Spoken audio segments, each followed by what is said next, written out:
मैं एक उदाहरण देना चाहता हूँ, जैसे कांकरेज गाय। तो साइकोलॉजी की दृष्टि से गुरुजी ने इसके ऊपर बहुत अध्ययन किया है। और कांकरेज गाय आप 100 लेंगे तो 90 उसमें ऐसी होगी जो उसका एक प्रकार का उसमें क्रोध होगा, एग्रेसिव होगी, 10 ही शांत। गिर गाय उससे उल्टा है, 100 लेंगे तो 90 शांत होगी, 10 ऐसे एग्रेसिव होगी, क्रोधी। क्यों ऐसा हुआ? मुस्लिम आक्रांता जब यहाँ पर आए तो वो राजस्थान से लेकर वो सरहद पार करके उत्तर गुजरात में आए, वहां ये गाय पाई जाती है कांकरेज।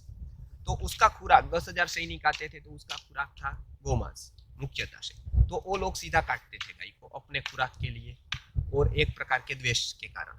तो इसके कारण धीरे धीरे धीरे वो सालों चला, जितने भी आक्रांता है उनका भोजन उसी से बना।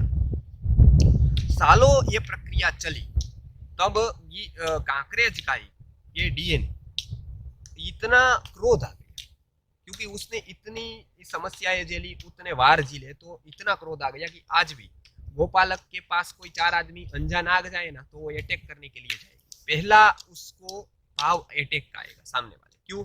क्योंकि वो मनुष्य की देन है। नमस्कार किसान भाइयों, आपका हार्दिक अभिनंदन है अपने YouTube चैनल देसी फार्मर के अंदर। किसान भाइयों, आप सामने देख सकते हो चारों तरफ हरियाली। सर अपने सामने है, सर के पीछे गोवंश अपन देख सकते हैं, अपनी जो धरोहर है, अपनी अर्थव्यवस्था का एक मूल संचालक वो कह सकते हैं अपन गो सेवा। और जो देसी नस्ल की गाय है गिर गाय, उसके अलावा आज हम पहुंचे हैं एक ऐसी जगह, काफ़ी मेरा एक प्रयत्न था कि मैं ऐसी जगह ढूंढूं और आज मेरे को मिल गई है, जहां अपनी पुरानी सांस्कृतिक जो सोच थी, ऋषि मुनियों की जो सोच थी, अपने राजीव दीक्षित जी का जो विजन था, जो सोच थी, जहां गाय आधारित खेती हो, वहीं एजुकेशन उसी पुराने ज़माने का एजुकेशन सिस्टम हो। और इसके बारे में ज़्यादा जानकारी के लिए सर अपने सामने है। सर आप अपना इंट्रोडक्शन दीजिए और जो ये मैं गुरुकुल में पहुंचा हूं इसके बारे में थोड़ा ब्रीफली आप इसके बारे में इंट्रोड्यूस कीजिए, क्योंकि दर्शक जो सामने देख रहे हैं वो आपसे काफ़ी, आप जो जानकारी दोगे उसको अच्छी सुनेंगे और उनको अच्छा भी लगेगा। सर जी नमस्कार दर्शक मित्रों, मेरा नाम वैद्य मेहुल भाई आचार्य, संचालक अभी मैं हूँ संस्कृति आर्य गुरुकुलम का। जी सर। दर्शन शास्त्र और आयुर्वेद में मैंने अध्ययन किया है। गुरुकुल शिक्षा व्यवस्था में मैंने पूज्य गुरु जी के साथ 14 वर्ष रहकर अध्ययन किया है। पूज्य गुरु जी का नाम, जो संस्कृति आर्य गुरुकुलम के संस्थापक रहे, उनका नाम है पूज्य विश्वनाथ गुरु जी, जो वाराणसी में स्थित थे।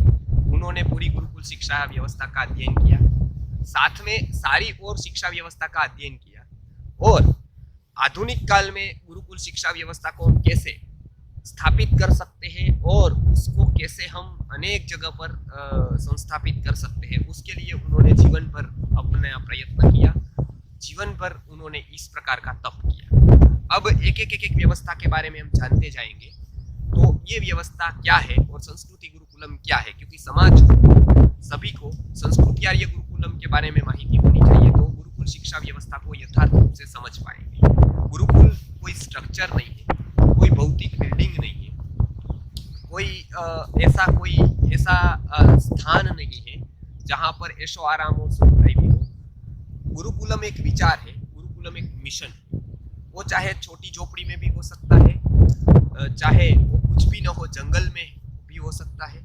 तो गुरुकुलम एक विचार है, जंगम विचार है। तो वो गुरुकुल को समझने के लिए हम आइए देखते हैं एक हमारे प्रकल्प। सबसे पहले आपने देखा जी, तो भारतीय संस्कृति में गाय है वो प्रमुख है। गांधी जी भी ऐसा बताते थे कि अंग्रेज मुझे आजादी दे या फिर गायों को काटना बंद करे, दो में से कोई मैं एक विकल्प पसंद करूं तो मैं पहले गाय को बचाऊंगा, क्योंकि गाय से बचाने से पूरा राष्ट्र बच जाएगा। तो वो गांधी जी ने 100% सही बात बोली। वेदों में भी गाय का वर्णन आता है, उपनिषदों में भी आता है। श्वेत केतु नामक एक विद्यार्थी है, उसको गुरुजी भेजते हैं उदाला, और उसको गाय की सेवा करने के लिए भेजते हैं, ऐसा बताया जाता है। और वो धेनु सहस्त्र हो जाने के बाद, 1000 गाय हो जाने के बाद वो वापस आ जाता है और उसको ब्रह्म ज्ञान हो जाता है। ये सिंबॉलिक पूरी बातें हैं। तो ऐसा क्या घटित हुआ उसमें कि उसको ब्रह्म ज्ञान हुआ? ऐसे तो ब्रह्म ज्ञान वेदांत दर्शन आदि अध्ययन करने से ही होता है, कोई चमत्कारिक रीत से घटित नहीं होता है। लेकिन ऐसा क्या हुआ? तो ऐसी आत्मा की एक उसकी स्थिति बनी, जगत के देखने की स्थिति बनी, दृष्टि आई, और उसके कारण इसको हुआ। तो सबसे पहले हमारा क्या मिशन है वो मैं बताऊंगा थोड़ा। गाय हमारे लिए वैल्यूएबल है, तो गाय की वैल्यू हो सकती है, प्राइस नहीं हो सकती। तो इसको ध्यान में रखते हुए कभी भी हम गाय की खरीद बिक्री का काम नहीं करते कि चलो यहाँ से गाय ले ली और 2 लाख में दे दी और फिर 1 लाख में ली और फिर 2 लाख में दे दी। ऐसा कर सकते हैं, नेटवर्क हमारा है, लेकिन ऐसा हम काम इसलिए नहीं करते हैं क्योंकि गाय जैसे घर का सभ्य कोई भी खरीद बेचने के लिए नहीं होता है, उसके साथ हमारी भावना जुड़ती है, और जिसके साथ हमारी भावना जुड़ गई, हमारा भाव जुड़ा, श्रद्धा जुड़ी, वो वस्तु बाद में हमारे लिए बेचने के लिए नहीं रह जाती। तो ये ध्यान में रखते हुए गाय की वैल्यू बढ़ानी है तो उसमें प्राइस नहीं देखनी। तो गाय 2 बात मैं समझा दूं, जैसे प्राइस किसकी होती है, तो जैसे पैकेट का दूध देते हैं, बकरी का दूध देते हैं, भैंस का, तो उसकी प्राइस होती है 10 रुपए लीटर, 20 रुपए लीटर। लेकिन माता के दूध का कहीं पर भी वो मिलता नहीं कि लीटर का इतना दे दो। माँ कभी हिसाब नहीं करती, क्योंकि माँ जो देती है उसकी कोई कीमत ही नहीं हो सकती है, कीमत से परे है, इसके लिए उसकी वैल्यू। उसी तरह से भारतीय संस्कृति में ये सिद्धांत को ध्यान में रखते हुए गाय को बताया गया है कि गाय की कीमत नहीं है, क्योंकि कीमत आप कितनी भी करोगे कम है, उसकी एक वैल्यू है। इसके लिए उससे बनने वाले जो जड़ पदार्थ, निकलने वाले जो पदार्थ है, जिसको हम भौतिक पदार्थ कहते हैं, दूध, दही, मक्खन, घी, मूत्र, गोबर, तो उसको हम उपयोग में लाकर और पदार्थ बना सकते हैं, तो उसकी कीमत हो सकती है। लेकिन गाय की कोई कीमत नहीं होती है, गाय की एक वैल्यू होती है, और वो वैल्यू हमको उनको देनी चाहिए। तो इसको ध्यान में रखते हुए यहाँ गोपालन होता है। बहुत लोग यहाँ पर टेम्पररी भी गाय रख सकते हैं, जैसे कि 3 महीना उसके पास चारा नहीं है तो वो 3-4 महीना यहाँ छोड़ गया, और उसके बाद जब उसके पास व्यवस्था हो गई तो वापस वो ले गया। तो हमारा एक अभ्यास होता है निस्वार्थ प्रेम से गाय को संभाल करने का। नहीं तो हमारी दृष्टि ये होती है कि हम खिला रहे हैं, कहीं ना कहीं 1 लाख की है तो 1.5 लाख की हो जाएगी, उसका शरीर बदन बड़ा हो जाएगा। तो जो हम मनुष्य में ये दृष्टि को घृणास्पद मानते हैं, स्त्री को ऐसे देखने में हम घृणा अनुभव करते हैं कि किसी को कहे कि ये हीरोइन का अभी इतनी बाजार कीमत है, तो हम उसको बहुत नीची गिरी हुई सोच बताते हैं। भारतीय संस्कृति में वही है कि गाय की वो नीची गिरी हुई सोच है, जो ये बयां करती है कि गाय की कीमत 1.5 लाख हो गई, 2 लाख हो गई, 3 लाख में बेच दी, तो वो सारी की सारी खरीद बेच की वस्तु नहीं है, वो एज ए फैमिली मेंबर रहनी चाहिए। इसके लिए यहाँ पर जो किसी गांव के आसपास के गांव के लोग जो गाय संभाल नहीं पाते हैं वो यहाँ रख जाते हैं, वापस अनुकूलता से वो अपनी जगह ले भी जा सकते हैं, उसका कोई हम चार्ज नहीं करते हैं, जो अनुदान आता है उसी से वो व्यवस्था चलती है। तो ये कोई 500 गायों की गौशाला नहीं है, लेकिन ऐसे गिने तो 500 हो जाती है, क्योंकि आती है, जाती है, खाती है, आराम से रहती है, एक फैमिली की तरह वो जुड़ाव हम रखते हैं उससे, निस्वार्थ प्रेम का अभ्यास पालन उससे करते हैं। तो ये एक हमारा मिशन है, गाय की वैल्यू होनी चाहिए, प्राइस नहीं। जी। तो सर ये आपका अपना जो आपने ये जो गौशाला है, ये जो आपका गुरुकुल है, इसकी थोड़ा सा हिस्ट्री खोजने की कोशिश करें। कब इसकी शुरुआत हुई, गौ आधारित या गाय का आपका विजन कब से आया, गाय ने आपने कब से रखना स्टार्ट किया, और गाय रखने से आपको क्या फ़ायदा हुआ। अगर हर किसान को ये, आपने जैसे कैमरे के पीछे आपसे बात चल रही थी, आपने कहा कि अगर हर इंसान अपने घर में एक गाय रखेगा तो भारत का जो संस्कृति है, जो पहले की जो अपन ऋषि मुनि की जो सोच थी, उसको अपन पकड़ पाएंगे या उनकी अपन मेल कर पाएंगे। तो इसके पीछे क्या रीजन है, थोड़ा उसके बारे में जानकारी देने की कोशिश कीजिए। संस्कृति आर्य गुरुकुलम, ये संस्था पूज्य गुरुवर्य ने स्थापित की जी, और इसका स्थापना का हेतु है पूरी संस्कृति का उत्थान करना जी, पूरी संस्कृति को जगाना।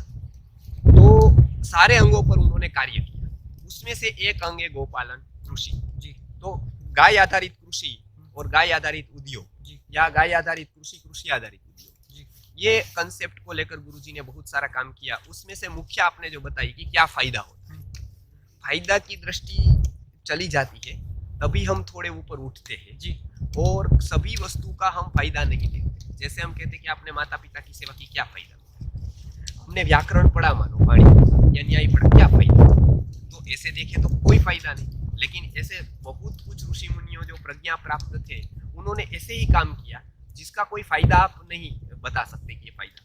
तो फायदे की दृष्टि ये भौतिक दृष्टि है, और गाय का भी हम फायदा देखने लगेंगे तो कोई भी शास्त्र में ऐसा नहीं बताया है, या वेदों में नहीं बताया कि गाय दूध देती है इसके लिए रखो, या गाय के इतने इतने फायदे। उन्होंने बताया है कि ये कर्तव्य रूप से गाय को रखना है, वो हमारा परम कर्तव्य है, वो हमारे सबसे बड़ी सेवा है, और उसमें फायदे का विचार नहीं करना है। तो ये एक आदर्श है, और चाहे वो व्यवहार से थोड़ा दूर हो, लेकिन हमको जाने की कोशिश करनी होगी, क्योंकि कई स्थान होते हैं वहां पर भी हम पहुंच जाते हैं, तो यहाँ पर भी पहुंच सकते हैं।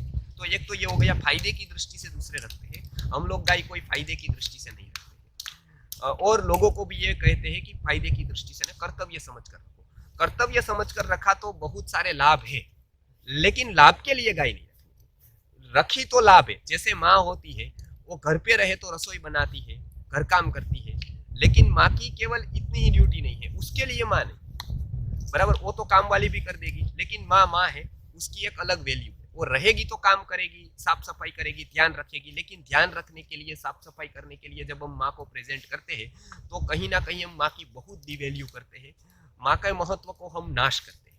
उसी तरह से गाय का है, जब हम गाय को बताते हैं कि एक गाय रखने से 50,000 मिलेगा, तब हम गाय की वो वैल्यू को नाश, एक कीमत बढ़ाकर वैल्यू को नाश कर देते हैं। हमको न दिखने वाले बहुत फायदे होते हैं जो हमारे जीवन में बहुत उपयोगी है, उसकी ओर हमारी दृष्टि नहीं जाती। इसके लिए खास मेरा एक सुझाव है कि लोग कर्तव्य समझकर गाय को रखें। गाय को अच्छी तरह से पालेंगे तो गाय हमारे पर निर्भर नहीं रहेगी, परस्पर की निर्भरता से हम लोग दोनों विकास कर सकते हैं। जी सर, जैसे आपने बोला कि कर्तव्य को समझकर अपन को गाय को रखना चाहिए, तो कर्तव्य को समझ के तो सर बकरी को भी रख सकते हैं, भैंस को भी रख सकते हैं, और भी जो जानवर हैं उनको रख सकते हैं। ये लोगों के अंदर जो इसको अपना जो आयुर्वेद है या जो इसको अपनी संस्कृति को नहीं समझेगा, उसके मन में एक क्वेश्चन आएगा कि हम गाय को क्यों रखें, और जानवर हैं उनको रख सकते हैं। इसके पीछे आपका क्या लॉजिक है, आपने जो रिसर्च की है उसके बारे में बताइए। देखिए, हम गाय का जब बढ़ावा देते हैं उसका अर्थ ये नहीं है कि भैंस को मारना चाहिए जी, या तो उसको नहीं रख। बहुत लोगों की ये भ्रांति है कि कुत्ते को नहीं रख। जी सर। तो ये हुआ कि मैं शिक्षक को तो रखूंगा जी, लेकिन किसान को नहीं रखूंगा। जी, या तो किसान को रखूंगा, मजदूर को नहीं रखूंगा, या तो उसको रखूंगा, सीए को नहीं। जैसे समाज में हर एक व्यक्ति की एक अपनी एक आइडेंटिटी, जी, अपना एक कार्य है, जी, जो वो वही कर सकता है। गाय मुख्य है, क्योंकि जब इवोल्यूशन का, उत्क्रांतिवाद का अभ्यास करते हैं तो गाय सबसे ज्यादा सेंसिटिव है, सात्विक है सबसे ज्यादा, तो इसके कारण वो गाय नजदीक है, तो वो हमारे से तुरंत जुड़ जाती है। आयुर्वेद में 8 पशुओं का बताया है, उसका मूत्र, दूध वगैरह उपयोगी है, और जिसका कुछ उपयोगी नहीं है, ऐसी चींटियां है या ऐसे बहुत जीव जंतु है जो कुदरत के एक साइकिल में, एक चक्र में उसकी बहुत उपयोगिता है। चाहे हमारे में उपयोगिता हो न हो, तो ये व्यक्तिगत उपयोगिता का भाव छोड़ देना है। एक चींटी भी उपयोगी है, एक गिलहरी भी उपयोगी है, एक बिल्ली भी उपयोगी है, एक कुत्ता भी उपयोगी है। तो हम ये नहीं कहते हैं कि भैंस को छोड़ दो, हम ये कहते हैं गाय को रखो, और शक्ति हो, सामर्थ्य हो तो और पशुओं को भी रखो, क्योंकि श्री सूक्तम नामक हमारा यूरोवेद का सूत्र है, उसमें बताया गया है श्री वर्चस्वम आयुष्यम आरोग्यम विद्या रोगमानम महीयते धनम धान्यम पशुम बहुपुत्र लाभम। तो पशुम बताया है, गोम नहीं, गाम नहीं बताया है। तो यहाँ पर पशुम बहुपुत्र लाभम, पशु को एक प्रकार की संपत्ति मानते हैं। तो हम लोग जब गाय को प्राधान्य देते हैं, तो उसके साथ और जीव सृष्टि को भी, सर्वभूत हिते रता, ये गीता के सिद्धांत के अनुसार, और जीव सृष्टि का भी स्वीकार करते हैं। तो ये नहीं है कि और वस्तु को और प्राणियों को नहीं रखना चाहिए, यथाशक्ति उसको भी रखना चाहिए, लेकिन सबसे ज्यादा जरूरत अभी समाज में गाय को रखने की है। सबसे ज्यादा संकट में गाय है, इसके लिए हम गाय को प्रधानता देते हैं, क्योंकि उसके ऊपर संकट है आज और वो सालों से, इसके लिए। जी, थोड़ा सा आपको काफ़ी आपने रिसर्च किया है गाय का, जैसे आप कैमरे से पीछे आपसे बात चल रही थी, वार्तालाप चल रहा था। गाय में भी अलग अलग कैटेगरीज होती है, हर जिले का एक अलग नस्ल होती है। तो क्या है कि काफ़ी वीडियोस मैंने बनाए हैं यहाँ पे देसी नस्ल के बारे में, गिर गौशाला के बारे में, गिर नस्ल के बारे में, बड़ौदा के अंदर या गुजरात के अंदर। तो और स्टेट्स के लोग हैं वो क्या करते हैं, यहाँ की गाय को वहाँ ले जाने की कोशिश करते हैं, फिर वो वहाँ जाती है, वहाँ सूट नहीं होती, क्लाइमेटिक कंडीशन नहीं होती। तो किस हिसाब से गाय को रखनी चाहिए, कौन सी नस्ल को रखनी चाहिए, क्या क्या फैक्टर्स को मद्देनजर रखते हुए गाय का पालन करना चाहिए, जिससे कि क्या वो बीमार भी ना हो पाए और उनको जो लॉन्ग टर्म सस्टेनेबिलिटी है वो उनको अचीव हो सके। सर, किसानों भाइयों के लिए सर थोड़ा सा इसके बारे में डिटेल। सबसे पहले हम व्यवस्था में केवल यही देखते हैं, चारा और पानी। जी, गाय की कीमत हम चारा और पानी से करते हैं। जी, गाय का रख रखाव अच्छा है, क्यों? क्योंकि वो बहुत ही अच्छी हड्डी कट्टी हो। जी जी, तो कोई आदमी जैसे हट्टा कट्टा हो गया जी, तो वो मानसिक रूप से स्वस्थ, ऐसा कभी हम नहीं कह सकते। बिल्कुल सर, बराबर। कोई पहलवान हो गया तो सात्विक हो गया और बहुत ही अच्छा हो गया, स्वस्थ हो गया, ऐसा हम कभी नहीं बता सकते। सेम गाय में ऐसा है। गाय का स्वस्थ होना अर्थात उसका एक कह सकते हैं कि शरीर से स्वस्थ होना अलग बात होती है जी मन से प्रसन्न होना अलग बात है जी तो चारा पानी की व्यवस्था करने से गाय की पूरी व्यवस्था नहीं होती पहली बात जब वो हम या गुजरात की गाय को आप भेजते हैं कर्नाटक में जी या तमिलनाडु में जी बराबर तो उसको हम ये नहीं विचार करते हैं कि उसको तो जाना है कि नहीं जाना है जी गाय एक संवेदनशील है संवेदनशील होने के कारण वो व्यक्ति से जुड़ जाती है एक दो महीने अब जब स्थान परिवर्तन होता है और वो भी बहुत स्थानों का तब ट्रांसपोर्टेशन उसको बहुत ही नहीं लगता है अच्छा ट्रांसपोर्टेशन उसको कहीं ना कहीं नुकसान करता है दूसरा जी कि उसको वो जलवायु वातावरण वगैरह उसके अनुरूप भी नहीं होता है जी यस्य देशस्य यज्जातम तज्जम तस्य औषधम जी आयुर्वेद का ये सिद्धांत है जहाँ जो व्यक्ति रहता है वो जन्म लेता है वहीं का जलवायु वहीं का आहार अन्न उसको ज्यादा सूट होता है तो ये सिद्धांत पूरे भूतों पर लागू है सभी जीवों पर लागू है गाय पर भी लागू है तो केवल हमको 1-2 लाख मिले इसके लिए हमने एक बिजनेस बना दिया कि यहाँ गाय भर भर कर हम वापस उसको भेजने लगे और ये एक प्रकार का व्यापार बन गया कि गाय गिर की सब लोगों को ब्रांडिंग करने के लिए गाय को ले जाते हैं तो वो हम तब हमारा सोचते हैं हमको लगता है गाय का हम मार्केटिंग करेंगे ब्रांडिंग करेंगे लेकिन वो गाय के लिए अच्छा नहीं है गाय के स्वास्थ्य के लिए भी अच्छा नहीं होता है तो वो भूल जाते हैं कि वो भी एक जीव है और वो भी ऐसा जीव है जो संवेदनशील है तो संवेदनशील व्यक्ति को कभी भी आप इस तरह से बार बार उसके स्थान बदलने से कभी भी कितना भी चारा पानी दो तो भी आप प्रसन्न नहीं कर पाओगे इसके लिए वो जल्दी से जल्दी बंद होना चाहिए स्थानिक क्षेत्र पर ही वो पालन हो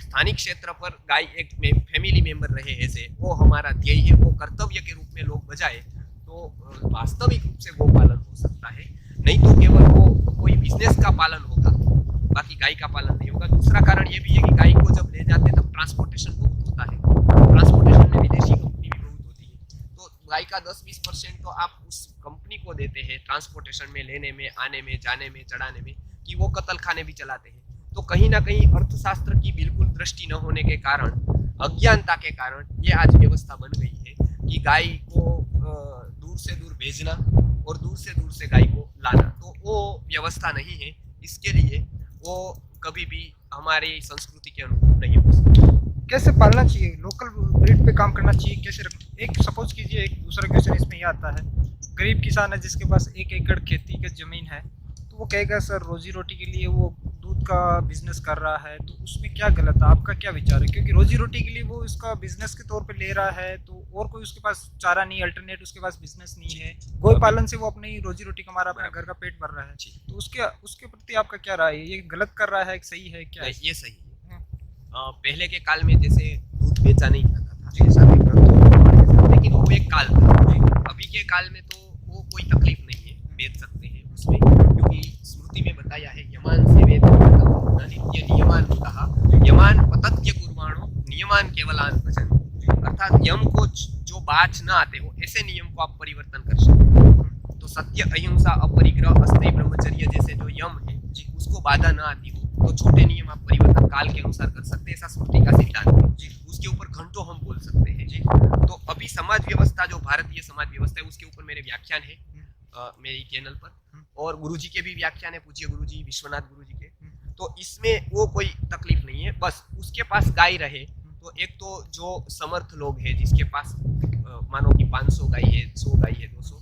तो ऐसे लोगों को एक गाय एक गांव वाले व्यक्ति की जगह उसको दान में देनी चाहिए ताकि गाय वो एक भाव से आई हुई एक प्रसादी वो समझेगा खरीद कर लेगा तो बेचने का विचार है हमने बेटा खरीदा नहीं तो हम बेटे को बेचते बेटी खरीदी नहीं बेचने का विचार नहीं माता पिता खरीदे नहीं बेचने का विचार नहीं विचार का मूल कहाँ है खरीदने तो जब वो खरीदता है 1 लाख में तो उसके माइंड में आता है कि 1 लाख में खरीदा अब उसको कहीं ना कहीं जो वस्तु खरीदी जा सकती है उसका एक पर्पज होता है बेचना तो ये एक बेची भी जा सकती है तो ये सिद्धांत को निकालने के लिए पूज्य गुरुजी ने कहा जो समर्थ व्यक्ति है गौशाला वाले वो गाय को लेकर सात्विक किसानों को एक प्रसादी के रूप में और वो जो जितनी भी उसकी जो आती है लागत या वगैरह, तो वो उनको चारा पानी वगैरह दे तो उसको एक कॉस्ट बच जाएगी। दूसरा, उससे जो मल मूत्र या गोबर और गोमय वगैरह दूध वगैरह है उसकी अच्छी से अच्छी व्यवस्था बनाकर उसके उत्पाद बनाए जाए, घी बनाया जाए, उसको साधारण लोग उपयोग कर सके ऐसे प्राइस में उसको बेचा जाए। तो क्या होगा कि गांव में एक क्रांति होगी, सही अर्थ में श्वेत क्रांति होगी और उसके वो सस्टेनेबल वो बनेगा। तो गाय की उपयोगिता खेत में भी होगी, उसके खाद भी बनेगा गोबर से। गोबर का पाउडर आज हम गोमूत्र आज 10 रुपए लीटर ले रहे हैं विभिन्न औषधियां बनाने के लिए अलग अलग गौशालाओं में से। एक मांग क्रिएट की है और वैद्यों को भी बताते हैं कि आप गोमूत्र से औषधि बनाना चालू करो, तो 10 रुपए लीटर वो मूत्र, एक दिन गाय का दूध 10 में था, आज मूत्र हो गया, तो वो प्राइस वो ले सकता है। दूसरी बात है दूध, दूध की भी मांग बढ़ी है, दूध भी वो कर सकता है, दूध से घी बना सकता है और सारी वस्तुएं बना सकता है, पंचगव्य से विभिन्न औषधियां बना सकता है, वो पदार्थ है। तो पदार्थ में बिक्री करना कोई दोष नहीं, लेकिन जब हम संवेदनशील जीव की बिक्री करते हैं तो तकलीफ है, वो सिद्धांत से बात है, सिद्धांत का विरोध है। तो वो आप एक एंगल से समझिए कि मैं उसके पक्ष में नहीं हूँ कि वो न बेचे, मैं उसके पक्ष में हूँ कि वो बेचे। तो पदार्थ का ज्यादा से ज्यादा प्रचार हो, गाय की हम उपयोग करेंगे गो से आने वाली प्रोडक्ट को, तो हमारा पैसा जो जाएगा वो गौ के पालन में जाएगा। नहीं तो हम एक पेस्ट करेंगे तो तुरंत 10,000 करोड़ ट्रांसफर होगा विदेशी कंपनी में और वो कत्ल खाने में जाएगा। तुरंत हम स्नान करेंगे कोई एक साबुन से विदेशी कंपनी का, तुरंत 5,000 करोड़ ट्रांसफर हो गया। सुबह से नहाते ही वहां तक पहुंचे तब तक ये देश का लाखों करोड़ों रुपए वहां चला गया, वो कत्ल खाने में गया। और हम गाय को यहाँ प्रार्थना करते हैं गाँवों में अग्रत संतु, गाँवों में संतु, तो वो हमारे जीवन में नहीं है क्योंकि हमारा अज्ञान है अर्थशास्त्र। इसके लिए वो अज्ञानता से हम बाहर निकले, हम पूरी व्यवस्था को समझे, होलिस्टिक अप्रोच को समझे। तो ये मेरा कहना है कि उसमें कोई दोष नहीं है। उत्पाद ज्यादा से ज्यादा बनाए, अच्छी तरह के उत्पाद बनाए, लोगों को वायेबल हो, लोगों को अट्रैक्टिव लगे, ऐसे उत्पाद बनाए। वो हमारे में स्किल डेवलप करनी है। युवा, अनेक युवा है, उसको हम स्किल डेवलपमेंट के लिए यहाँ कोर्स भी चलाते हैं, वो सीखने को भी आ सकते हैं। और वो दिया है, धूपबत्ती है, चप्पल है, ऐसी अनेक चीजें बनाकर गाँवों में, शहरों में प्रमोट कर सकते हैं ताकि पुनः भारतीय संस्कृति की विचारधारा, एक व्यवस्था पुनः खड़ी हो सके।